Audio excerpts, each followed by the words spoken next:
والصلاة والسلام على من كان نبيا وآدم بين الماء والطين والصلاة والسلام على من كان نبيا وآدم بين الماء والطين والصلاة والسلام على إمام المشرقين وإمام المغربين.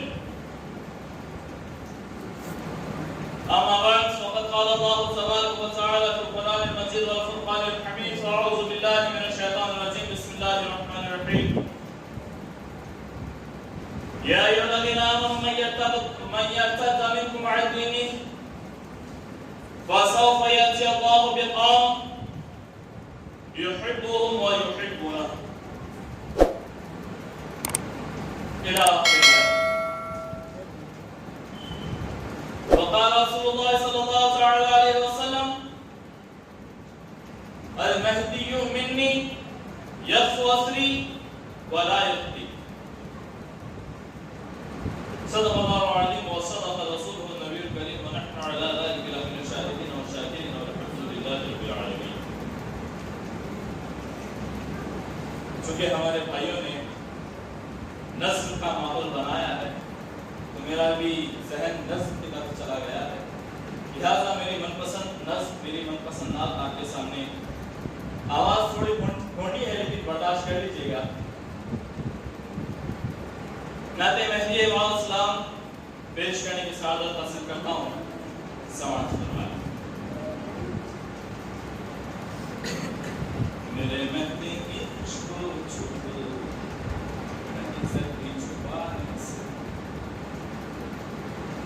میرے مہدی کی خوشبو چھپ نہیں سکتی چھپانے سے، میرے مہدی کی خوشبو چھپ نہیں سکتی چھپانے سے، میرے مہدی کی خوشبو چھپ نہیں سکتی چھپانے سے، میرے مہدی کی خوشبو چھپ نہیں سکتی چھپانے سے. یہ خوشبو حشر جگاتی رہے گی ہر زمانے سے، حشر جگاتی رہے گی ہر زمانے سے، میرے مہدی کی خوشبو چھپ نہیں سکتی چھپانے سے، یہ خوشبو حشر جگاتی رہے گی ہر زمانے سے. وہی سیرت وہی صورت تعجب میں زمانہ تھا، وہی سیرت وہی صورت تعجب میں زمانہ تھا، وہی سیرت وہی صورت تعجب میں زمانہ تھا، وہی سیرت وہی صورت تعجب میں زمانہ تھا. محمد آ گئے پھر سے سبحان اللہ سبحان اللہ، آ گئے پھر سے لگا مہدی کے آنے سے، میرے مہدی کی خوشبو چھپ نہیں سکی چھپانے سے، یہ خوشبو حشر تک آتی رہے گی ہر زمانے سے. حقیقت دیکھ کر مہدی پھر ملاتے ہیں. شعر کو سمجھنے کی کوشش کریں. یہ شعر ان کی طرف اشارہ ہے. یہ شعر ختم ہو جائے گا تو آپ لوگ سمجھ جائیں گے یہ وہ لوگ کون ہیں. حقیقت دیکھ کر پھر دل ملاتے ہیں. حقیقت دیکھ کر مہدی سے منکر دل ملاتے، حقیقت دیکھ کر مہدی سے منکر دل ملاتے ہیں، حقیقت دیکھ کر مہدی سے منکر دل ملاتے ہیں. ہمارا کچھ نہ بگڑے گا یہ ان کے دل ملانے سے، سبحان اللہ سبحان اللہ، نہ بگڑے گا یہ ان کے دل ملانے سے. میرے مہدی کی خوشبو چھپ نہیں سکتی چھپانے سے، خوشبو حشر تک آتی رہے گی ہر زمانے سے. ولایت کا سورج کا سنا پر جگانے سے، ولایت کا سورج کا سنا پر جگانے سے، ولایت کا یہ سورج آسماں پر جگمگانے سے، ولایت کا یہ سورج آسماں پر جگمگانے سے، ولایت کا یہ سورج آسماں پر جگمگانے سے، ولایت کا یہ سورج آسماں پر جگمگانے سے، محمد آ گئے پھر سے لگا مہدی کے آنے سے، سبحان اللہ سبحان اللہ آ گئے پھر سے لگا مہدی کے آنے سے، سبحان اللہ میرے سبحان مہدی اللہ کی خوشبو چھپ نہیں سکتی چھپانے سے، یہ خوشبو حشر تک آتی رہے گی ہر زمانے سے، سبحان اللہ وہ خوشبو عشق کی جو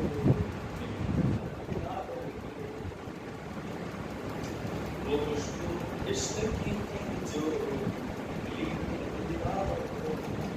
وہ خوشبو عشق کی تھی جو میری حضرت دلامر کو، وہ خوشبو عشق کی تھی جو میری حضرت دلامر کو، وہ خوشبو عشق کی تھی جو میری حضرت دلامر کو، وہ خوشبو عشق کی تھی جو میری حضرت دلامر کو، بتا مہدی کم کو چل گیا خوشبو کے آنے سے، مہدی کم کو چل گیا خوشبو کے آنے سے، میرے مہدی کی خوشبو چھپ نہیں سکتی چھپانے سے، یہ خوشبو حشر تک آتی رہے گی ہر زمانے سے، جب تاریخ اس میں یہ بھی لکھوں گا، میں جب تاریخ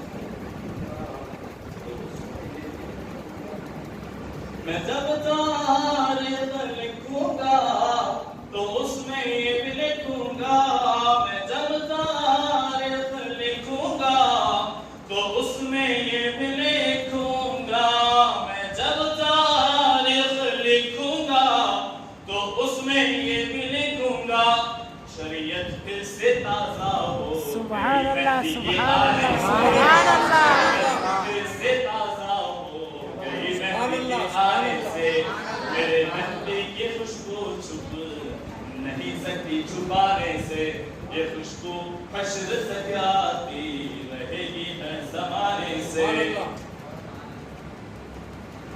آپ نے تو نشاط ہو نبی کے کیسے لکھوں گا، نبی کے مہدی یہ میں خود کیسے لکھوں گا، نبی کے مہدی ہمسر ہے یہ میں خود کیسے لکھوں گا، نبی کے مہدی ہمسر ہے یہ میں خود کیسے لکھوں گا، میں لکھا ہوں سبھی ایسا محمد کے بتانے سے، سبحان اللہ سبھی ایسا محمد کے بتانے سبحان سے، اللہ سبحان اللہ میرے مہدی کی خوشبو چھپ نہیں سکتی چھپانے سے، یہ خوشبو حشر تک آتی رہے گی ہر زمانے سے، سبحان اللہ سبحان اللہ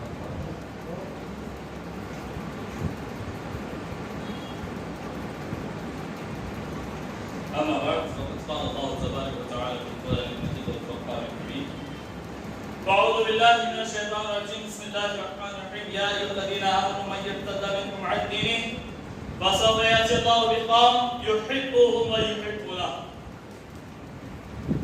اللہ تبارک و تعالیٰ قرآن مجید میں ارشاد فرماتا ہے، یا ایھا الذین آمنوا، اے ایمان والو،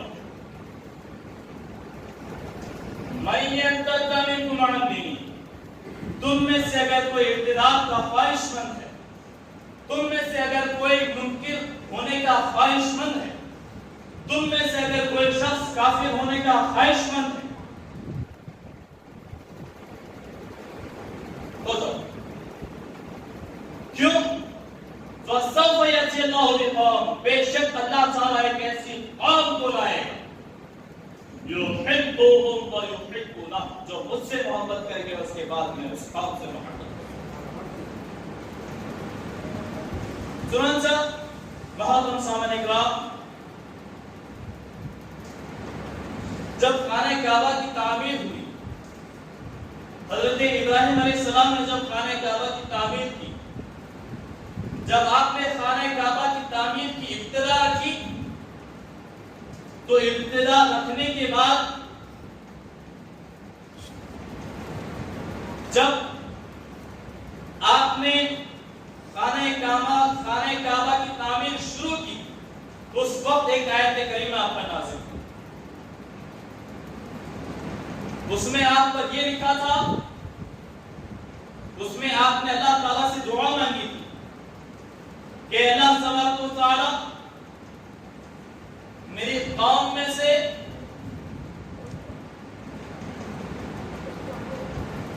ایک رسول کا مبعوث کر، یعلمہم الکتاب والحکمہ، جسے تو کتاب اور حکمت کا علم دے، ویزکیہم، اور اس میں زکاۃ، تقوی و پرہیزگاری ڈال، وَيُعَلِّمُهُمُ الْكِتَابَ، اور تو اسے کتاب کا علم دے۔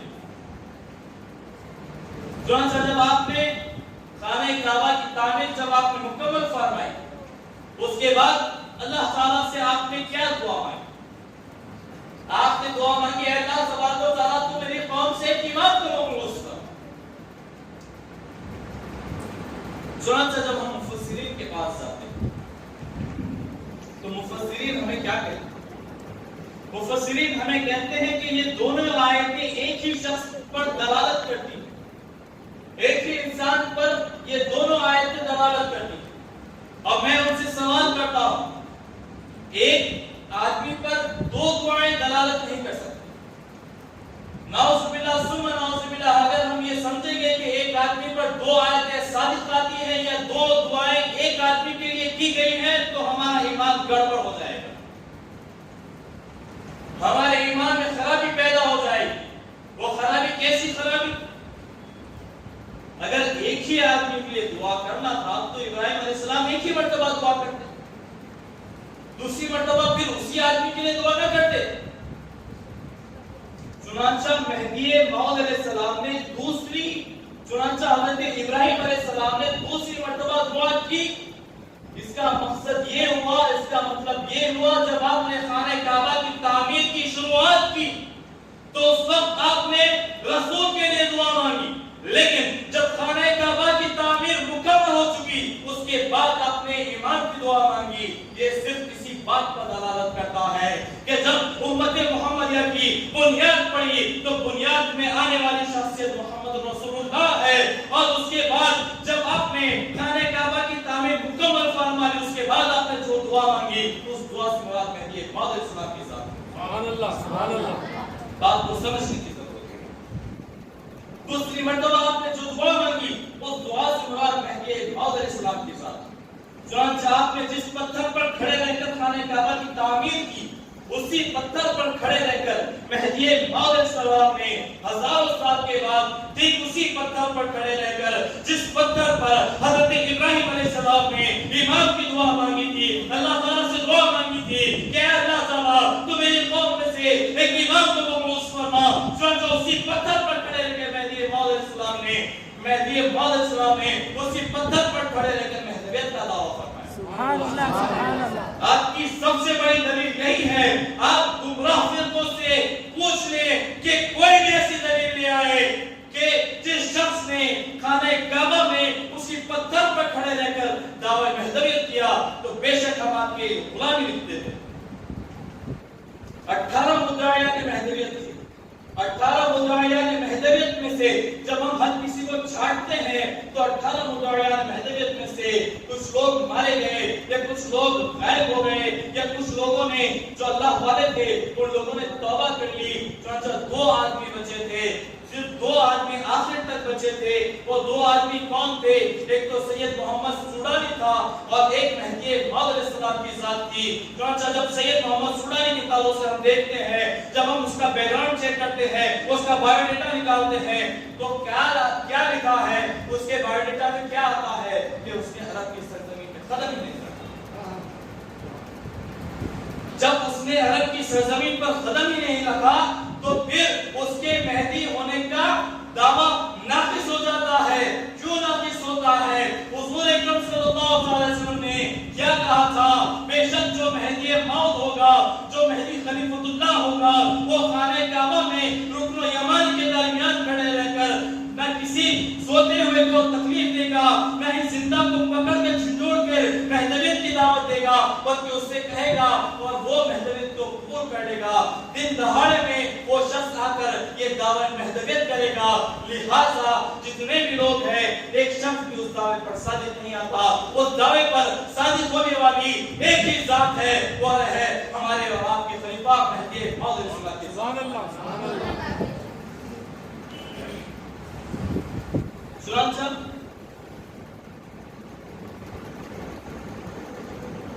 اسی پتھر پر کھڑے رہ کر کسی نے بھی دعویٰ مہدویت نہیں کیا.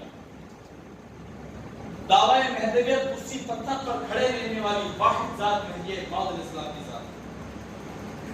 اور ایک بات آپ کو بتا دوں، ایک فقہی مسئلہ. کیا مسئلہ؟ نماز جب ہم ادا کرتے ہیں، اگر عورت ہمارے بازو میں آ کر کھڑی ہو جاتی ہے تو ہماری نماز ناقص ہو جاتی ہے. مرد اور عورت ساتھ میں نماز نہیں پڑھ سکتے، آگے یا پیچھے یا تھوڑے فاصلے پر نماز پڑھ سکتے. وجہ آپ تمام حضرات کو بخوبی معلوم ہے. چنانچہ دنیا کا یہ قانون ہے کہ اگر مرد کے ساتھ عورت نماز پڑھتی ہے تو اس کی نماز ناقص ہو جاتی ہے. لیکن آپ لوگ حج کو گئے ہوں گے، آپ لوگوں نے عمرہ ادا کیا ہوگا، آپ نے اس جگہ پر دیکھا ہوگا کیا وہاں پر الگ الگ نماز پڑھتے ہیں. اس جگہ پر کندھے سے کندھا ملا کر نماز پڑھتے ہیں. بتلانے کا مقصد کیا ہے؟ دنیا کی دوسری جگہوں پر، دوسری زمینوں پر اگر ہم نماز پڑھتے ہیں، عورت کے ساتھ نماز پڑھتے ہیں تو شہوت کا اندیشہ ہوتا ہے. اس لیے آپ کی نماز کو پڑھنے کا حکم نہیں فرمایا. لیکن خانہ کعبہ کی وہ اتنی مبارک جگہ ہے، اتنی پاک جگہ ہے کہ ناپاک خیال آپ کے ذہن میں آ ہی نہیں سکتا. بات یہ ہے، نقطہ آپ کے سامنے یہ ہے کہ معمولی سا گناہ آپ کے ذہن میں اس جگہ پر نہیں آ سکتا. تو سوچو وہ ذات کیسی ہوگی جس نے اس جگہ پر خلیفہ مہدویت کا دعویٰ فرمایا. اس جگہ پر کھڑے رہ کر مہدویت کا دعویٰ فرمانے والی ذات مہدی موعود علیہ السلام کی. تو سوچو آپ کو کوئی خیال نہیں آیا؟ بے شک مہدی موعود علیہ السلام کی ذات وہ ذات ہے، واحد ذات ایسی ہے جس نے اس جگہ پر کھڑے رہ کر. آپ کیا کہتے ہیں کہ مہدی موعود علیہ السلام نے جھوٹا دعویٰ فرمایا؟ ارے چھوٹے سے گناہ کو کوئی نہیں کر سکتا. میں نے تو لوگوں سے سنا ہے کہ اس جگہ پر حاجت بھی نہیں آتی. تو سوچو اتنا بڑا مہدویت کا دعویٰ کوئی شخص اس جگہ پر کیسے کر سکتا ہے؟ بے شک کوئی اس جگہ پر گناہ کا دعویٰ نہیں کرتا. بے شک حضرت صدر الدین رحمۃ اللہ علیہ جب آپ مہدی موعود علیہ السلام کے پاس آئے، آپ نے مہدی موعود علیہ السلام سے پوچھا کہ اے خلیفۃ اللہ، میں آپ کے دست قدرت پر مہدویت کیوں قبول کروں؟ مجھے آپ پر شک ہو رہا ہے، آپ کیا دلیل پیش کر سکتے ہیں؟ تو مہدی موعود علیہ السلام نے اس وقت تاریخی جملہ ارشاد فرمایا. مہدی موعود علیہ السلام نے ارشاد فرمایا، اے ملک صدر الدین، تمہیں اس بات کا خوف ہو رہا ہے کہ میرے ہاتھ پر تم مہدویت کو قبول کرنے کے لیے سوچ رہے ہو، تو سوچو میں نے تو خانہ کعبہ میں جا کر جس جگہ پر دنیا کا ہر فرد آتا ہے اس جگہ پر کھڑے رہ کر میں نے مہدی موعود علیہ السلام کا، میں نے مہدی موعود ہونے کا دعویٰ فرمایا. تو سوچو مجھے اللہ تعالیٰ کا کتنا خوف ہوگا. جب آپ نے اس جملے کو فرمایا اس وقت ملک صدر الدین نے آپ کے ہاتھ پر تصدیق مہدویت کر. بتلانے کا مقصد کیا ہے؟ مہدی موعود علیہ السلام جب آپ ان کی سیرت کو دیکھتے ہیں، جب آپ ان کے افعال کو دیکھتے ہیں، جب آپ ان کے ارشادات کو دیکھتے ہیں، تو آپ کو اس بات کا بخوبی علم ہوگا کہ مہدی موعود اسلام بے شک حق ذات وہی ہے، سچی ذات وہی ہے، اللہ تعالیٰ کے خلیفہ بے شک وہی ہے، لیکن جب آپ مہدویت میں نقص نکالنے کی کوشش کرتے ہیں تو میں آپ سے کہتا ہوں، میں آپ سے کیا کہتا ہوں، اگر آپ کو کسی بھی چیز کو دیکھنا ہے تو آپ دور کھڑے رہ کر کسی بھی چیز کو جج نہیں کر سکتے. You can't judge the thing by outside. If you want to judge the thing, you want to come inside and then you want to judge. اگر آپ کسی باہر کی چیز کو دیکھنا چاہتے ہیں تو آپ باہر سے کھڑے رہ کر فیصلہ نہیں سنا سکتے. جب اگر آپ کو کسی بھی چیز کو سمجھنا ہے تو مسئلے کے اندر جانا ہوگا، اندر جا کر آپ کو دیکھنا ہوگا کہ وہ چیز کیسی ہے، اس کے بعد آپ فیصلہ سنا سکتے. جن لوگوں نے مہدویت کو اندر آ کر دیکھا وہ لوگ خود مہدوی. حضرت بنیامین عبد الملک سجاع رضی اللہ عنہ، جب آپ نے مہدویت کو غور سے دیکھا آپ نے مہدویت کو قبول کر لیا. لیکن اگر آپ مہدویت کو دل میں اتنی خصومات بھر کر دیکھتے ہیں تو پھر آپ کی نظریں غلط ہے. آپ نے پیلا چشمہ پہنا ہے، اسی وجہ سے آپ کو پورا جگ پیلا دکھ رہا ہے. اگر آپ کو مہدویت کو دیکھنا ہے تو آپ کو تعصب کے عین کو نکالنا ہوگا، نفرت کے عین کو نکالنا ہوگا. نکالنے کے بعد آپ کو مہدویت کو دیکھنا ہوگا. اگر آپ مہدویت کو ایمان سے دیکھتے ہیں، اگر آپ مہدویت کو عقیدے سے دیکھتے ہیں تو بے شک یہی وہ مسلک ہے، یہی وہ مذہب ہے، یہی وہ قوم ہے جسے اللہ تعالیٰ نے قطعی جنتی فرمایا. اور بے شک اللہ تعالیٰ کیا فرماتا ہے، وَسَوْفَ يَأْتِي اللَّهُ بِقَوْمٍ يُحِبُّهُمْ وَيُحِبُّونَهُ. بے شک یہ وہی قوم ہے جو مجھ سے محبت کرتی ہے اور میں اس قوم سے محبت کرتا ہوں. چنانچہ اللہ سبحانہ و تعالیٰ کی بارگاہ میں دعا ہے کہ اللہ تعالیٰ ہمیں مہدی موعود اسلام کے اقوال پر، ان کے اعمال پر، ان کی سیرت پر عمل کرنے کی توفیق عطا فرمائے. وآخر دعوانا